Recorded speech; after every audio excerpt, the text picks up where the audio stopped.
Hello student, today we will study on geography subject class 6 chapter 6 major landforms of the earth. So let's start. You must have seen some of the landforms features as shown in the figure 6.1 below. आप लोगों ने देखा होगा different landforms को। आप figure 6.1 में भी क्या है उस फिगर को देख सकते हो। Below here you will notice that the surface of the earth is not the same everywhere. जो अर्थ का सरफेस है वो क्या है, एवरीवेयर, हर जगह पे क्या है, एक जैसा नहीं है, सेम नहीं है। कहीं ऊंचा है, कहीं नीचा है, कहीं प्लेन है, इस तरह के सरफेस हैं। The earth has an infinite variety of landforms. Earth पर बहुत वैराइटीज वाले क्या हैं, लैंड फॉर्म्स है, भूआकृति है। Some parts of the lithosphere may be rugged and some flat. Earth का जो है, जो कुछ पार्ट ऐसे हैं जो लैंड के क्या होते हैं, वो बहुत ज़्यादा ऊंचे हैं, और कुछ जो हैं फ्लैट हैं, मीन्स ऊंचे हैं, और कुछ फ्लैट है। ऐसे बहुत सारे आपको क्या लैंड फॉर्म देखने को मिलेंगे अर्थ पर। These land forms are a result of two process. ये जो लैंड फॉर्म्स है, रग्ड और फ्लैट होने का मीन्स ऊंचा और नीचा होने का, जो लैंड फॉर्म्स, कोई प्लेस ऊंचा है, कोई प्लेस जो है लोअर है, नीचा है, तो इसके पीछे जो है ये दो क्या है, इसके पीछे दो प्रोसेस काम करते हैं। You will be amazed to know that the ground you are standing is slowly moving. आपको जानकर ये आश्चर्य होगा कि जो ये हमारा जो कह सकते हैं ग्राउंड जिस पर हम खड़े हैं, वो भी स्लोली क्या कर रहा है, वो मूव कर रहा है। With in the earth a continuous movement is taking place. हमारे अर्थ में क्या है, ये चीज़ें, ये मूवमेंट जो है, continuous movement is taking place means ये मूवमेंट चल रहा है। द फर्स्ट और the internal process leads to the upliftment and sinking of the earth surface at several places. तो जो पहला जो टू प्रोसेस जो हम लोगों ने देखा, जो लैंड फॉर्म्स के बनने का है, तो उसमें जो पहला जो प्रोसेस है वो क्या है, इंटरनल प्रोसेस। इसमें क्या होता है, इंटरनल प्रोसेस के थ्रू क्या होता है, लैंड या तो नीचे जाते हैं, सिंक होते हैं, या फिर वो लिफ्ट होते हैं। तो ये प्रोसेस होता रहता है।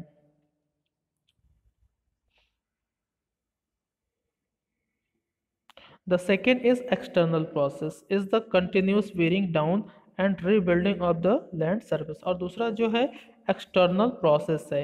इसमें क्या होता है कि जो भी इंटरनल प्रोसेस के थ्रू जो भी स्ट्रक्चर बनते हैं, तो जो एक्सटर्नल प्रोसेस के थ्रू वो क्या होते हैं, उसका इरोजन होता है, वेदरिंग होता है, कटाव होता है, अपक्षय होता है, अपर्दन हम कह सकते हैं। डिफरेंट जो एजेंट है उनके थ्रू होता है, और इससे नए नए स्ट्रक्चर का फॉर्मेशन होता है, मीन्स नए नए स्ट्रक्चर रिबिल्ड होते हैं। ठीक है। The wearing away of the earth surface is called erosion. Earth surface का क्या होता है, वेयरिंग होता है। वेयरिंग अवे मीन्स वो क्या होते हैं, अपर्दित होते हैं। ठीक है, अर्थ सरफेस, तो इसको बोलते हैं इरोजन। ये इरोजन कहा जाता है। The surface is being lowered by the process of erosion and rebuild by the process of deposition. तो इरोजन के थ्रू क्या होता है, अर्थ सरफेस जो है उसमें कटाव होता है, और कटाव होने के बाद जो भी सिल्ट है, जो पार्टिकल है, वो one place to other place क्या होता है, वो मूव करता है, तो कहीं ना कहीं जाकर डिपॉजिट होता है। तो डिपॉजिट होने से क्या होता है, एक नया क्या है, लैंडफॉर्म और रिबिल्ड हो जाता है। जैसे माउंटेन अगर क्या होता है, रिवर के थ्रू कट होता है, तो उसके जो सिल्ट होते हैं दूसरी जगह जाकर डिपॉजिट होते हैं, तो डेल्टा का फॉर्मेशन होता है। तो जहाँ माउंटेन कट होता है वहाँ पर गार्ज कैनियन भी बन जाते हैं, और फिर जो उसके सिल्ट होते हैं बह कर जाते हैं रिवर के साथ, तो जहाँ पर वो डिपॉजिट होते हैं तो वो रिबिल्ड होते हैं, तो वहाँ पे डेल्टा बन जाता है, प्लेन एरिया बन जाता है। इस तरह के फॉर्म्स देखने को मिलते हैं। छोटा सा आइलैंड भी बन सकता है वो। तो इस तरह से रिबिल्ड होते हैं। तो कौन कौन से एजेंट है जो कह सकते हैं एक्सटर्नल प्रोसेस के थ्रू क्या करते हैं, वेदरिंग का वेयरिंग का काम करते हैं, कट करने का काम करते हैं, इरोजन का काम करते हैं। तो these two process are carried out by running water. तो ये जो प्रोसेस है ये कैसे होते हैं? रनिंग वाटर के थ्रू। यही एजेंट है, आइस है एंड विंड। ठीक है, रनिंग वाटर, आइस और wind. Broadly we can group different landform depending on elevation and slope as mountain, plateaus and plain areas. तो हम डिफरेंट डिफरेंट लैंडफॉर्म्स को क्या कर सकते हैं? ग्रुप कर सकते हैं एलिवेशन के आधार पर और उनके स्लोप के आधार पर, जैसे माउंटेन, प्लेट्यू और प्लेन्स होते हैं। तो लेट्स स्टार्ट माउंटेन। माउंटेन को हम लोग देखते हैं। माउंटेन्स, माउंटेन क्या होते हैं? Mountain is any natural elevation of the earth surface. तो जो माउंटेन होते हैं ये नेचुरल एलिवेशन होते हैं अर्थ सरफेस के। ठीक है, ये ऊंचे भाग होते हैं। द माउंटेन्स में have a small summit and a broad base. Mountain में क्या होता है? स्मॉल समिट मीन्स हो गया जो उसका टॉप होता है वो नैरो होता है, और जो बेस होता है उसका वो चौड़ा होता है, ब्रॉड होता है। It is considerably higher than the surrounding area. से क्या होता है? अपने आसपास के एरिया से जो माउंटेन होता है वो हायर होता है, ऊंचा होता है। Some mountains are even higher than the clouds. कुछ माउंटेन इतने ऊंचे होते हैं कि वो क्या है? क्लाउड से भी ज़्यादा ऊंचे होते हैं। As you go higher the climate becomes colder. जैसे जैसे हम लोग ऊपर जाते हैं क्लाइमेट क्या होता है? कोल्डर होता जाता है, ठंडा होता जाता है, मीन्स टेम्परेचर डिक्रीज होता रहता है। In some mountains there are permanently frozen river of ice. कुछ ऐसे भी माउंटेन्स हैं जो इतने ऊंचे हैं, ऊंचे ऊंचाई पर हैं, उनके टॉप की वो क्या होते हैं? वहाँ पर रिवर ऑफ आइस मीन्स वहाँ पे बर्फ या ग्लेशियर देखने को भी मिलते हैं। They are called glacier. इनको ग्लेशियर कहा जाता है, जैसा कि मैंने पहले मेंशन किया। There are some mountains you can not see as they are under the sea. बहुत सारे ऐसे भी माउंटेन हैं जो कहाँ पर है? अंडर द सी हैं। ठीक है, मीन्स समुद्र के नीचे है। Because of harsh climate, less people live in the mountain areas. Since the slopes are steep, less land is available for farming. तो माउंटेन्स पे पॉपुलेशन बहुत कम रहता है। क्यों? क्योंकि यहाँ पर जो क्लाइमेट होता है वो बहुत हार्श होता है, यहाँ ठंडक बहुत ज़्यादा होती है। और इसके अलावा क्या होता है? एग्रीकल्चर के लिए, फार्मिंग के लिए उतना लैंड नहीं होता है कि इस पर कोई रहे और फार्मिंग कल्टीवेशन कर सके। और स्टीप, इसका जो स्लोप होता है वो काफ़ी स्टीप होता है, ढाल होता है। तो ये एक तरह से देखा जाए तो ह्यूमन बीइंग के लिए उतना कंफर्टेबल नहीं रहता है रहने के अगर व्यू से हम लोग देखें तो। So this is now next topic is mountain. Mountain may be arrange in a line known as range. तो माउंटेन जो है लाइन में जो अरेंज होते हैं उनको माउंटेन हम रेंज कहते हैं। डिफरेंट डिफरेंट माउंटेन्स जो होते हैं एक के बाद ऐसे ही बहुत दूर तक ये फैले होते हैं, तो उसको माउंटेन रेंज कहते हैं। वो लाइन में अरेंज होते हैं। Many mountain system consist of a series of parallel ranges extending over 100 kilometres. बहुत सारे ऐसे माउंटेन होते हैं जो क्या होते हैं? कंटिन्यूस, वो बहुत दूर तक फैले होते हैं। तो इनकी लेंथ काफ़ी ज़्यादा होती है, पैरेलल फैले होते हैं। The Himalayas, the Alps and the Andes are mountain ranges of Asia, Europe and South America respectively. Figure 5.1। Mountains vary in their heights and slopes. तो बहुत सारे ऐसे जो माउंटेन रेंज है जिनके बारे में हम लोगों ने सुना होगा पहले भी, उन सब के एग्जाम्पल्स हैं, आप लोग देख सकते हो। हिमालय, अल्पस और एंडीज है। हिमालय जो कहाँ है? एशिया में है, यूरोप में अल्पस है, और एंडीज साउथ अमेरिका में है। ठीक है, तो इनकी जो माउंटेन्स की जो हाइट होती है हर जगह सेम नहीं रहती है। अलग अलग जो ये माउंटेन रेंज इसी में जो होते हैं उसमें उनकी हाइट क्या होती है? डिफरेंट डिफरेंट होती है। जैसे हिमालय के कुछ माउंटेन जो ऐसे हैं जो बहुत ज़्यादा ऊंचे हैं, जैसे एवरेस्ट की हम लोग बात करते हैं, K2 की बात करते हैं, कंचनजंगा की बात करते हैं। कुछ ऐसे माउंटेन हैं जो थोड़ी उनकी हाइट क्या है? डाउन है। जैसे आपका अन्नपूर्णा हो गया, तो मसूरी माउंटेन जो देहरादून घाटी में है, तो वहाँ पर भी बहुत सारे माउंटेन हैं जिनकी हाइट उतनी नहीं है। तो इस तरह के बहुत सारे माउंटेन हैं जिनकी हाइट्स जो वेरी करते हैं, कुछ ऊंचे होते हैं, कुछ उससे कम ऊंचे होते हैं। तो आगे चलते हैं हम लोग।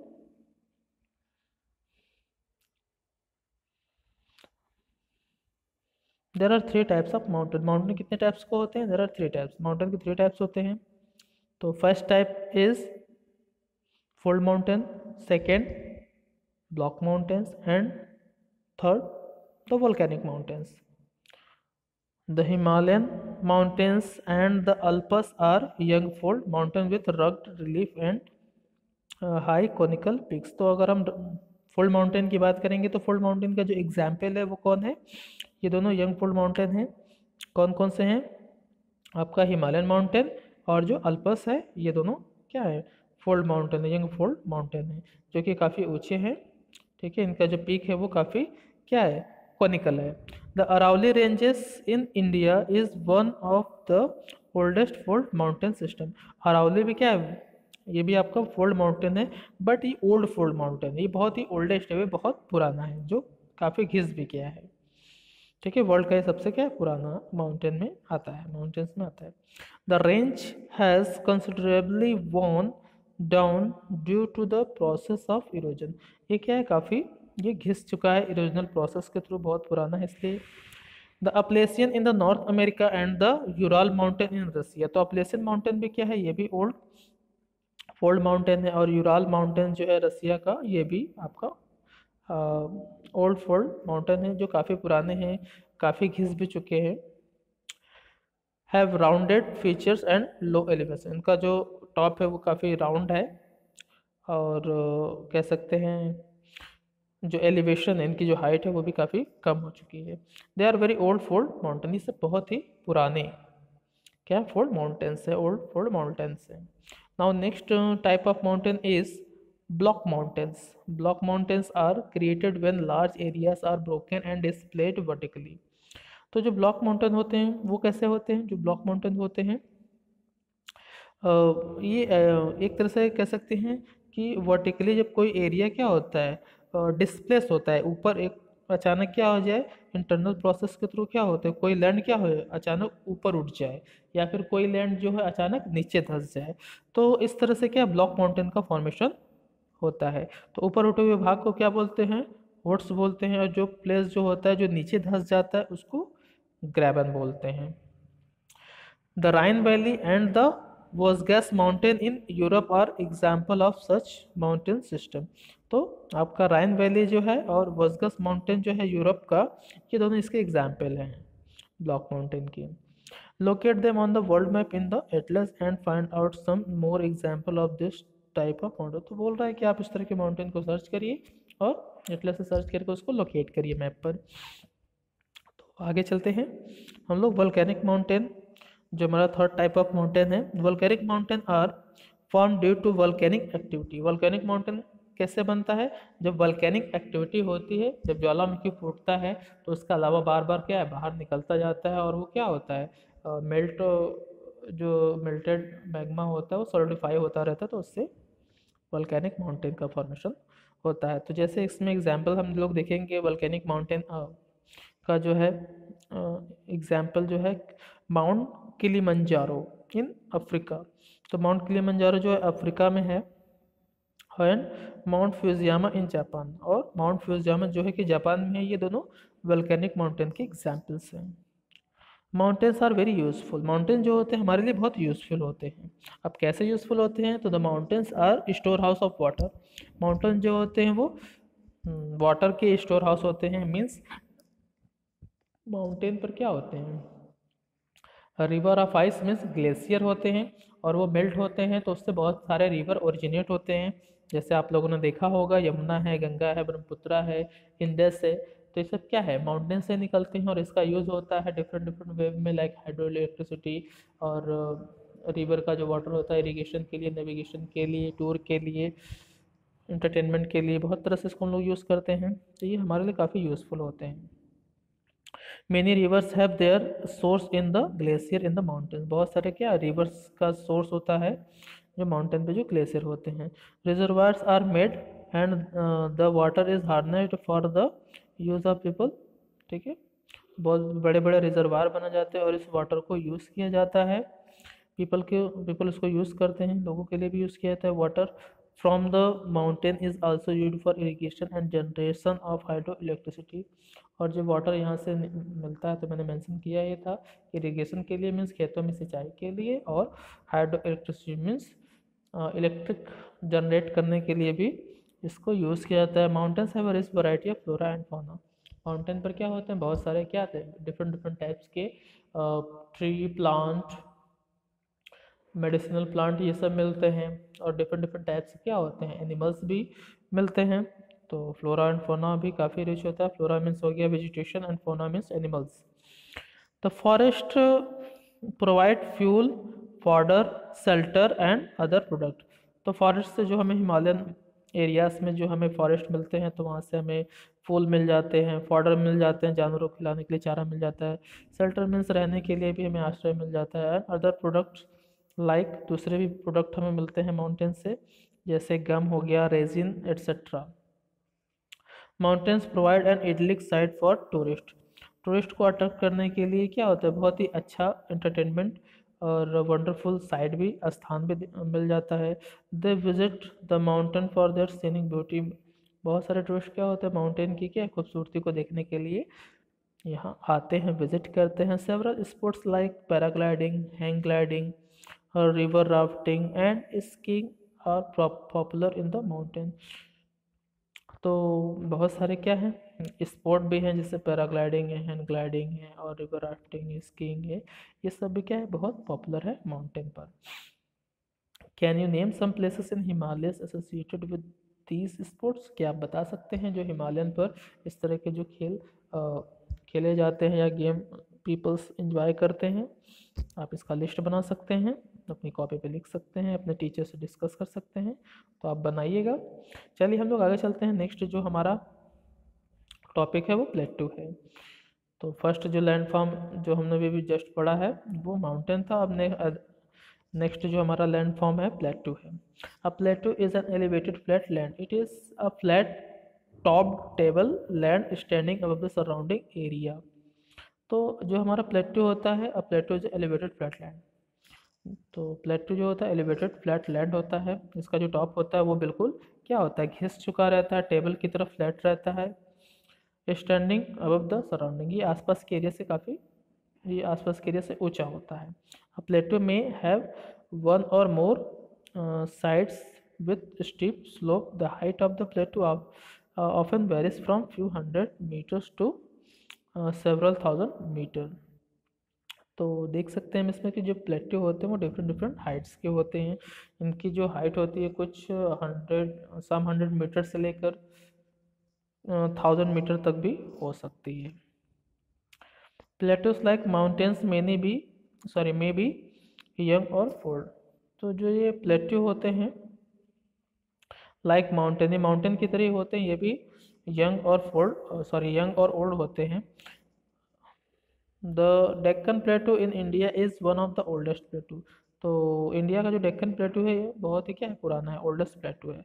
The east African प्लेटू in Kenya. Kenya में जो है ईस्ट अफ्रीकन जो प्लेटू है वो है आपका एक plateau. Tanzania and Uganda and the western plateau of Australia are other example. The Tibetan plateau figure 5.1 is the highest plateau in the world with a height of 4000 to 6000 metre of the mean sea level। तो तिब्बत प्लेटो जो है world का सबसे highest प्लेटो है, इसको आप underline कर सकते हो, जिसकी हाइट क्या है 4000 से लेकर 6000 मीटर के आसपास से सी लेवल से। Plateau are very useful because they are rich in mineral deposit. As a result, many of mining areas in the world are located in the plateau area. प्लेटो जो होते हैं हमारे लिए बहुत यूज़फुल होते हैं। क्यों? क्योंकि इसमें डिफरेंट डिफरेंट टाइप्स के मिनरल्स के डिपॉजिट होते हैं, मिनरल्स हमें इसमें से मिलते हैं। इसीलिए जितने भी माइनिंग वाले एरियाज़ हैं वो कहाँ हैं, प्लेटुअस एरियाज़ के आसपास है, क्योंकि प्लेटू में ही ज़्यादातर क्या है, मिनरल्स हमें मिलते हैं। तो माइनिंग वर्क ज़्यादातर प्लेटूस एरियाज़ में ही होते हैं। The African प्लेटू is famous for gold and diamond mining. जो अफ्रीका का जो प्लेटू है, ठीक है, वो गोल्ड और डायमंड की माइनिंग के लिए फेमस है। In India huge reserve of iron, coal and manganese are found in Chota Nagpur प्लेटू। India में अगर बात करेंगे तो छोटा नागपुर जो प्लेटू है वहाँ पर आयरन के डिपॉजिट्स हैं, कोल के डिपॉजिट है और मैग्नीज मिनरल्स के डिपॉजिट्स हैं। In the plateau areas there may be several waterfalls as the river falls from a great height. तो प्लेटुअस जो एरियाज होते हैं वहाँ पर डिफरेंट डिफरेंट प्लेस में, प्लेटुअस एरियाज में आपको बहुत सारे क्या वाटरफॉल्स या फिर रिवर फॉल्स भी देखने को मिल सकते हैं, जो डिफरेंट डिफरेंट हाइट पर, ग्रेट हाइट पर भी वो क्या है हमें देखने को मिलते हैं। In India the Hundru falls in the Chota Nagpur plateau on the river Subarnarekha and the Jog fall in Karnataka are example of such waterfall. तो अगर इंडिया की हम बात करें तो इंडिया में जो होंड्रू वाटरफॉल है जो छोटा नागपुर प्लेटू में है, जो कि रिवर सुवर्णरेखा है उससे वो गिरता है, और जॉग फॉल है, ठीक है, जो कि कर्नाटका में है, ठीक है। ये सब एग्जाम्पल है आपके वाटरफॉल्स के जो डिफरेंट डिफरेंट प्लेस पर हैं, जो प्लेटूस प्लेस है वहाँ पर। The lava plateaus are rich in black soil that are fertile and good for cultivation. तो जो लावा प्लेट्यू होते हैं उसमें क्या होते हैं, ब्लैक सॉइल मिलते हैं जो काफ़ी फर्टाइल होते हैं कल्टिवेशन के लिए। Many plateaus have scenic spots and are of great attraction to tourist. तो बहुत सारे ऐसे प्लेट्यूज होते हैं जो क्या होते हैं, टूरिस्ट के अट्रैक्शन का प्लेस होते हैं, टूरिस्ट वहाँ विजिट करने के लिए आते हैं। क्यों? क्योंकि वो उनकी सीनिक ब्यूटी काफ़ी अच्छी होती है, मतलब देखने में वो प्लेस काफ़ी अट्रैक्टिव होते हैं, इसलिए टूरिस्ट वहाँ पर इंजॉय करने के लिए जाते हैं। अब बात आते हैं नेक्स्ट जो लैंड फॉर्म से हमारा प्लेन्स। तो हमने माउंटेन पढ़ लिया और प्लेटो पढ़ लिया। अब नेक्स्ट जो हमारा लैंड फॉर्म है प्लेन्स है। तो प्लेन्स के भी बहुत सारे एडवांटेजेस हैं जिसको हम लोग स्टडी करेंगे। We will study here plains. तो प्लेन्स क्या होते हैं, फ्लैट लैंड होते हैं। Plains are large stretch of flat land. जो प्लेन्स होते हैं ये फ्लैट लैंड होते हैं, बहुत बड़े फ्लैट लैंड होते हैं, समतल मैदान बोलते हैं, समतल भूमि भी कह सकते हैं। They are generally not more than 200 metre above the mean sea level. ये जनरली देखा जाए तो सी लेवल से 200 मीटर तक ही ऊंचे होते हैं। सम प्लेन्स आर एक्सट्रीमली लेवल। ज़्यादातर जो प्लेन्स है वो क्या है, लगभग लेवल हैं। अदर में भी स्लाइटली रोलिंग एंड अनडॉल्टिंग। कुछ ऐसे प्लेसेस हैं जो थोड़े रोलिंग हैं, अनडॉल्टिंग हैं। Most of the plains are found by rivers and their tributary. ज़्यादातर जो प्लेन्स जो फॉर्म हुए हैं रिवर्स के थ्रू या फिर उसके ट्रिब्यूटरीज के थ्रू फॉर्म हुए हैं। The reverse flow down the slopes of mountains and Erode them.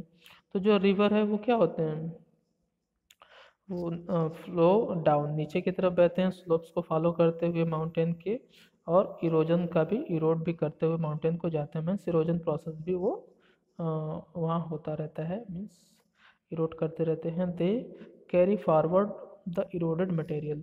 और जो रिवर्स होते हैं जब वो स्लोप को फॉलो करते हुए बहते हैं तो इरोडेड मटेरियल को क्या करते हैं, वो अपने साथ बहा कर भी ले जाते हैं। Then they deposit their load consist of stone, sand and silt along their courses and in their valleys। तो जब ये रिवर्स अपने साथ जो है सैंड, सिल्ट या फिर रॉक्स, स्टोन्स को जो बहा कर लेकर जाते हैं तो वो आगे जाकर बैंक्स में, ठीक है, लोअर एरियाज में क्या करते हैं, वहाँ डिपॉजिट भी करते रहते हैं। It is from deposits that plains are form. तो इससे जब वो रिवर्स क्या करते हैं, जब इन सिल्ट सैंड को नीचे वाले एरिया में क्या करते हैं, वहाँ डिपॉजिट करते जाते हैं, तो इससे प्लेन्स का फॉर्मेशन भी होता जाता है। Generally plains are very fertile. Construction of transport network is easy, thus these plains are very quickly populated region of the world.